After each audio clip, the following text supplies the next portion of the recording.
little bit of time here. So I want to talk about this ridiculously stupid Jonathan Chait piece. Here we go. May I say, go off, King. Well, okay. Okay.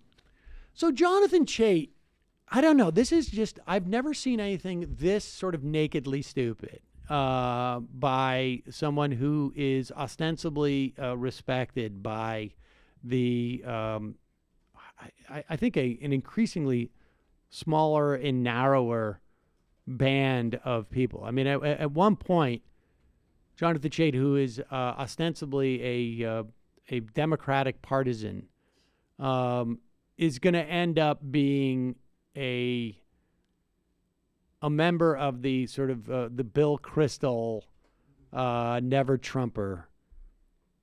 Never AOC'er? Yeah, I mean, well, without a doubt.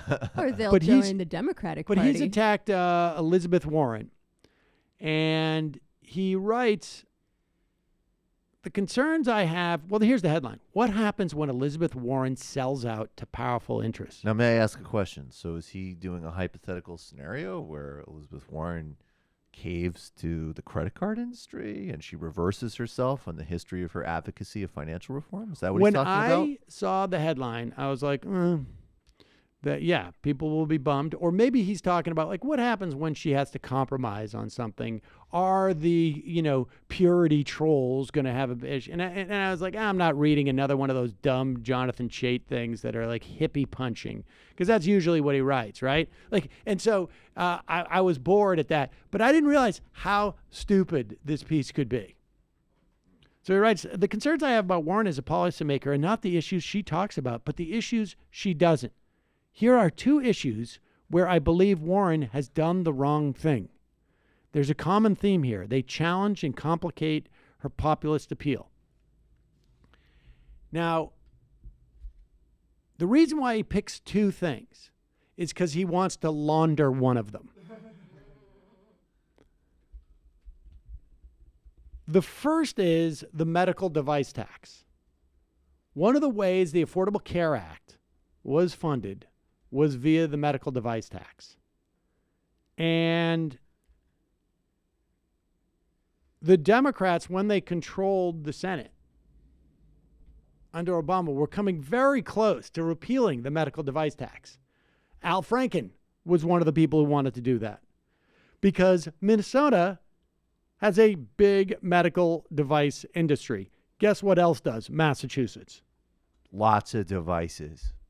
This repeal of the medical device tax, right, particularly in the shadow now of a $1.5 trillion giveaway to corporate taxes, or the Chuck Schumer plan to repatriate offshore taxes, is negligible.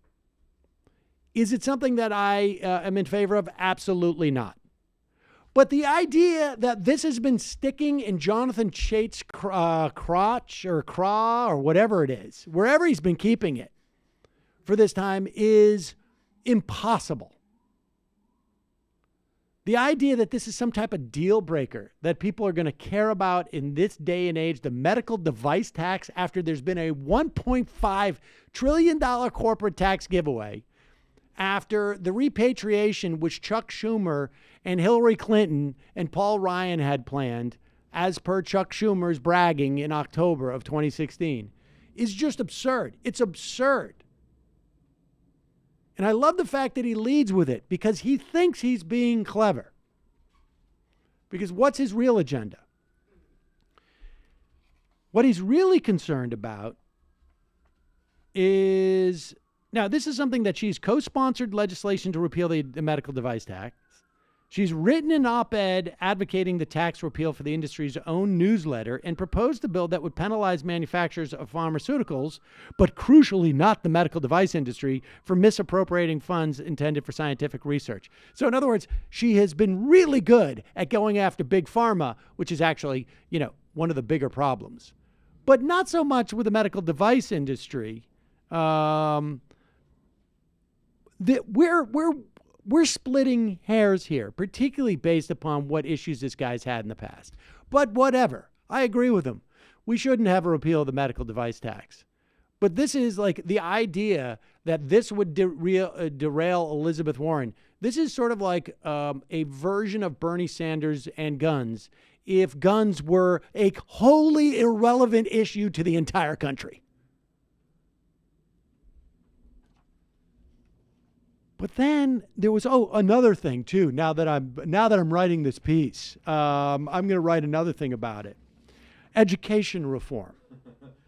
So a valid, although unbelievably narrow objection to set the stage for the real aim of the piece. Right. Which is that Elizabeth Warren has sold out to powerful interests. In this instance, the teachers, the national teachers. Dun, dun, dun. A very, very small constituency of the Democratic Party. Right? Like, this guy, even if this guy had written this 5 years ago, it would have seemed awkward. But right now, it's just incredibly tone deaf and stupid. There may be no state in America that can more clearly showcase the clear success of charter schools than Warren's home state of Massachusetts. Professors Sarah Cohodes and Susan Dynarski conducted a study proving the massive gains produced by charter school students in the Bay State.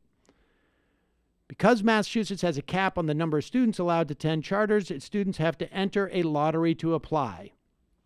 This allowed Cohodes and Dynarski to compare the performance of students who won the lottery with those who lost, a perfectly randomized sample across a broad suite of metrics. The students who won the lottery and attended a charter outperformed the lottery losers in every way: state test scores, SAT scores, number of advanced placement classes, test scores in those classes, and college attendance. Okay? Let's just stipulate that this study was done perfectly well and is accurate. That those people who applied for the lottery and got in and went to the charter schools did better than those who applied for the lottery and didn't get in. And so you are eliminating at least the control of parents who are equally motivated to be involved in their kids' education.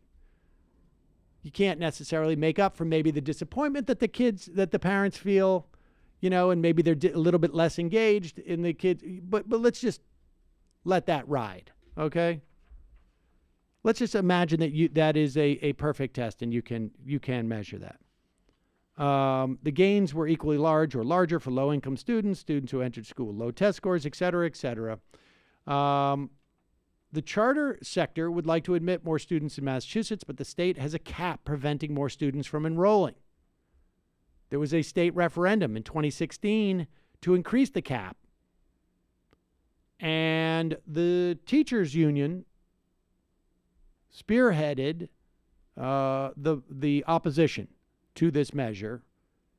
And Warren also joined that opposition to question 2, which he writes crushed the chance for thousands of low-income urban students in Massachusetts to have a chance at a great education and a future in college. Okay, now, first of all, his characterization, that last line there, it did not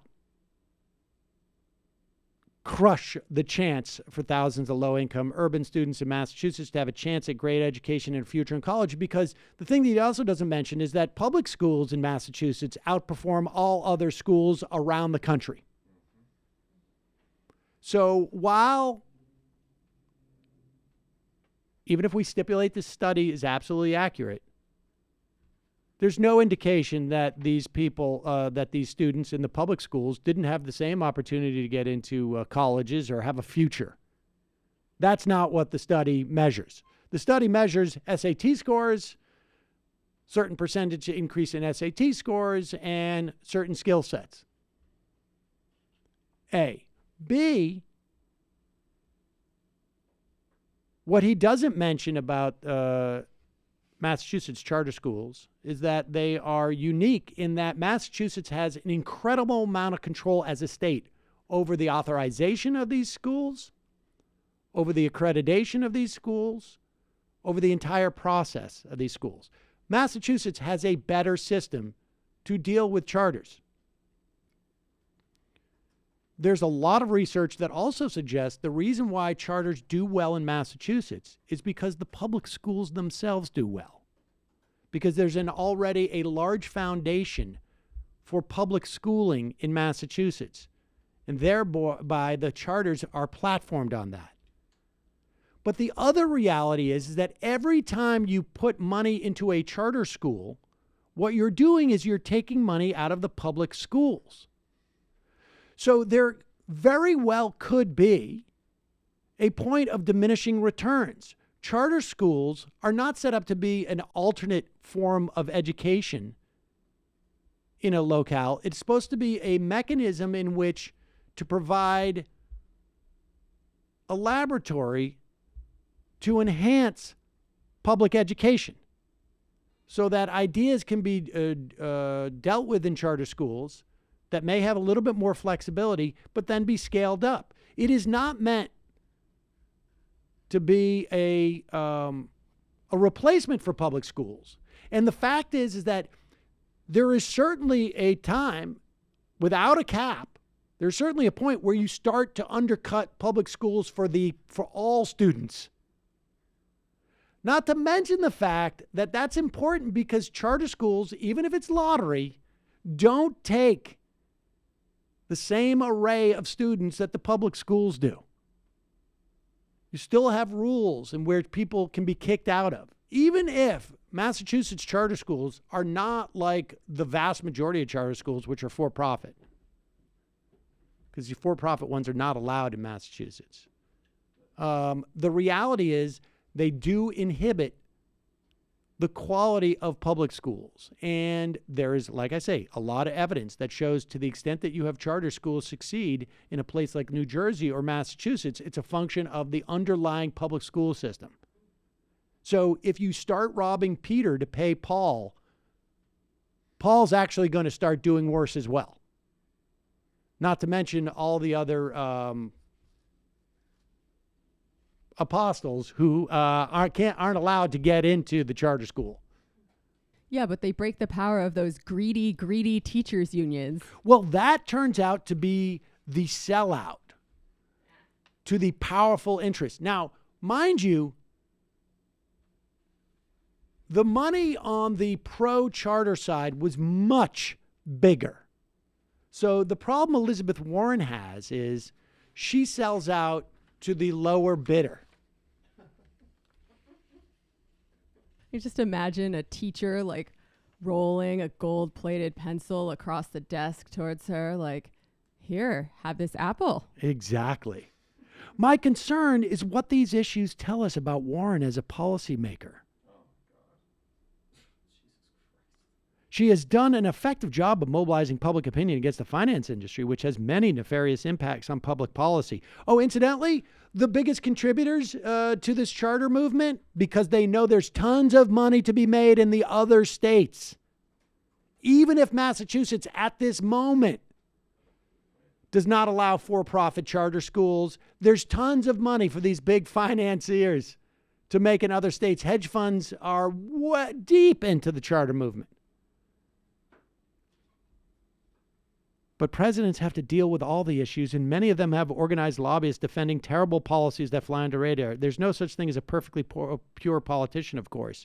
But from my standpoint, medical device tax repeal and the Massachusetts charter cap, I mean, the entire ACA is founded on such compromises. And the idea that the medical device repeal is the one that really sticks out in his mind is just laughable. It definitely was not the lack of a public option. That was not it. Definitely not it. Or, it was the lack of negotiating with drug prices with pharmaceuticals. No. Keep your eye on the ball. Or the it's idea the medical device of tax, dude. Massive subsidies to the insurance companies. The whole thing was a compromise bill. Do you have some money tied up in a Worcester medical device company that you're downplaying Maybe this mega issue? I do. But from my standpoint, the medical device tax repeal and the Massachusetts charter cap are especially unjustifiable policies. First of all, the fact that charter schools in Massachusetts do marginally better than public schools for kids, even if that was provable, does not mean that capping how many students go into charter schools is a bad policy that just doesn't follow. On Twitter, Chait was questioned about this. Like, dude, there were two powerful interests, one that had more money than the other, and she went with the one that had the less money in this fight in Massachusetts. And his response was fascinating insight.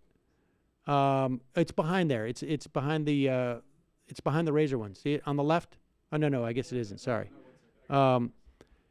His response was fascinating, and it was fascinating because he doesn't realize what a cell phone it is. Aside from it being something that he writes, so someone says to him,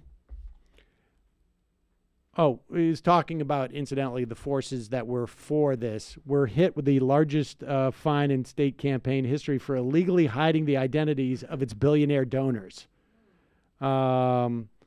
And Ben Mathis Lilly says, if it's selling out to the powerful to not support that group, it seems like maybe selling out is not the right frame for that issue.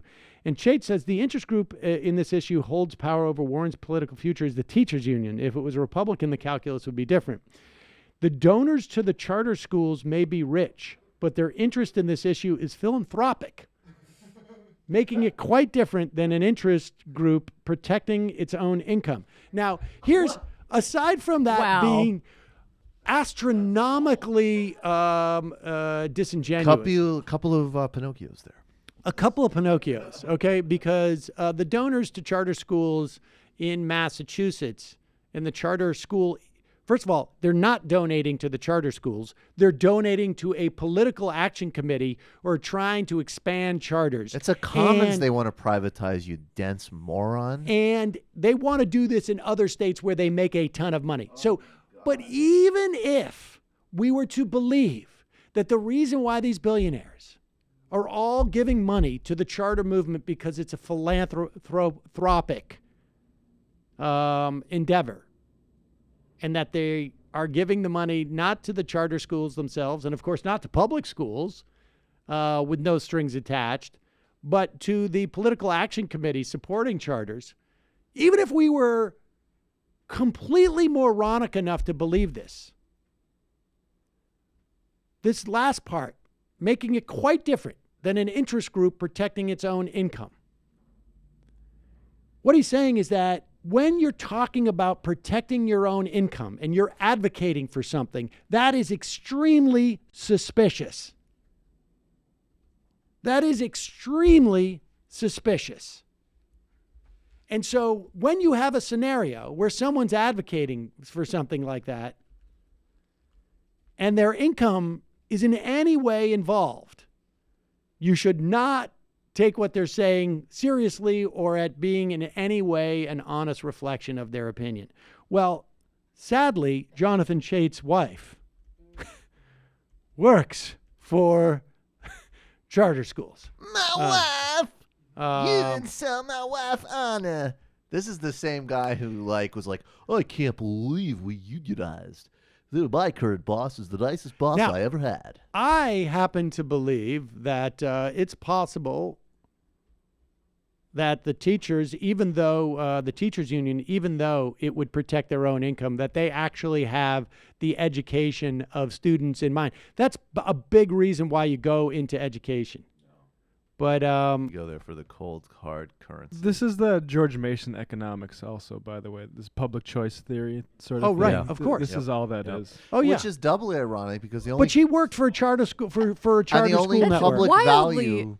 Wildly irresponsible of New York Magazine not to make him disclose that in this piece. And it's also... Yes, absolutely. Every time he writes about charter schools, he should be saying that. Like, I'm not the kind of scab to try to tweet at someone's employer in an effort to get them fired. But if I'd scab on anyone, it would probably be Jonathan Chait because he's also a scab. Yeah, he's already scabbed earlier this fall. You scab, you get Who scabs the scabs? We are scab. But also, the only thing Jonathan Chait has ever done that has any credibility is, writing, frankly, pretty easy pieces about why libertarian economics is delusional. And here he is forwarding it in the entire public education arena. Yeah. Without disclosing a massive conflict of interest. Well, I mean, one that he actually believes is necessarily a conflict of interest, right? You can't possibly advocate for something that protects your income in any fashion.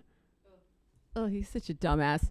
It's unbelievable. I mean, if we're going to cherry pick statistics, maybe we should talk about all of the studies that found charter schools have often horrible racial disparities in their punishment of students. That's simply a fact. It's they have disparities in that regard. They don't have the same obligations around the country to let in all sorts of students from public schools.